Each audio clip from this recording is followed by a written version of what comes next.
Hello friends, welcome back to our channel. இன்னைக்கு நம்ம என்ன ரெசிபி பார்க்க போறோம்னா பூண்டு சட்னி. நல்ல காரசாரமாக இருக்கிற ஒரு பூண்டு சட்னி எப்படி அரைக்கிறதுன்னு பார்க்கலாம். இட்லிக்கு தோசைக்கெலாம் ரொம்ப சூப்பராக இருக்கும். கண்டிப்பாக ட்ரை பண்ணி பாருங்கள்.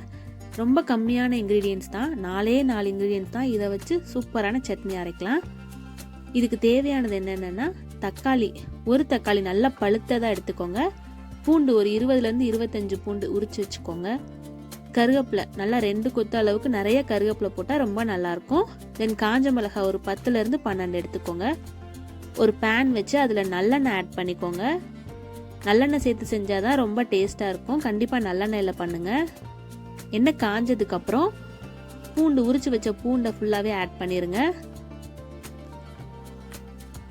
இதில் கொஞ்சம் நேரம் எடுக்கிற விஷயம் என்னென்னா இந்த பூண்டு உரிக்கிறது மட்டும்தான். மற்றபடி ரொம்ப டேஸ்ட்டாக இருக்கும் சட்னி. அதுக்காக இந்த பூண்டை எவ்வளோ பொறுமையானாலும் உட்காந்து உரிக்கலாம். எண்ணெயிலே நல்லா வதங்கட்டும் பூண்டு.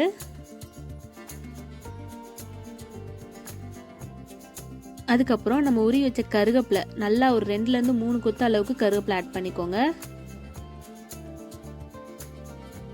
இந்த கருவேப்பிலை தான் இதுக்கு நல்ல வாசம் கொடுக்கும், நல்லா டேஸ்ட்டும் கொடுக்கும் இந்த சட்னிக்கு.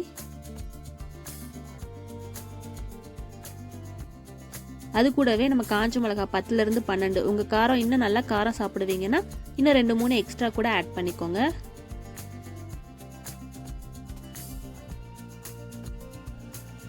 எல்லாமே நல்லா எண்ணெயிலே வதங்கட்டும். நல்லா வதக்கி விட்டுக்கோங்க.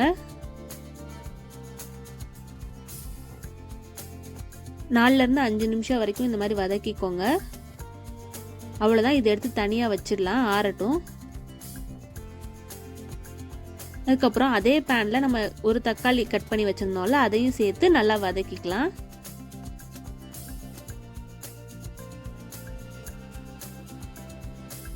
இப்போ இது எல்லாமே சூடு ஆறுனதுக்கப்புறம் மிக்ஸி ஜாரில் ட்ரான்ஸ்ஃபர் பண்ணி கொஞ்சம் உப்பு சேர்த்து அரைச்சி எடுத்துடலாம். உப்பு பாருங்கள், இந்த அளவுக்கு ஒரு ஸ்பூன் அளவுக்கு ஆட் பண்ணிக்கிறேன். நெக்ஸ்ட்டு ஒரு கடாய் வச்சு நல்லெண்ணெய் ஆட் பண்ணிக்கோங்க.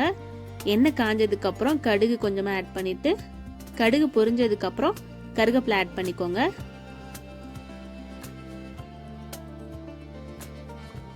அதுக்கப்புறம் நம்ம அரைச்சி வச்சிருக்க சட்னியை இதில் சேர்த்துக்கலாம்.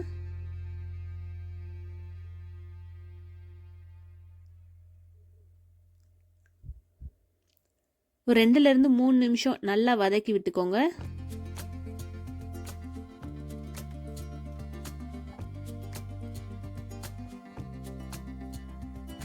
அவ்வளோதான். ஒரு 2 மினிட்ஸ்க்கு அப்புறம் அடுப்பை ஆஃப் பண்ணிவிடுங்க. ரொம்ப கம்மியான இன்க்ரீடியன்ஸ் வச்சு ரொம்ப டேஸ்டான நல்ல காரசாரமான பூண்டு சட்னி ரெடி ஆயிடுச்சு. இட்லிக்கு தோசைக்கெலாம் வச்சு சாப்பிட்டா ரொம்ப நல்லாயிருக்கும். இன்னும் 2-3 இட்லி சேர்த்தே சாப்பிடலாம். கண்டிப்பாக நீங்களும் ட்ரை பண்ணி பாருங்கள். எப்படி வந்ததுன்னு கமெண்ட் பண்ணுங்கள்.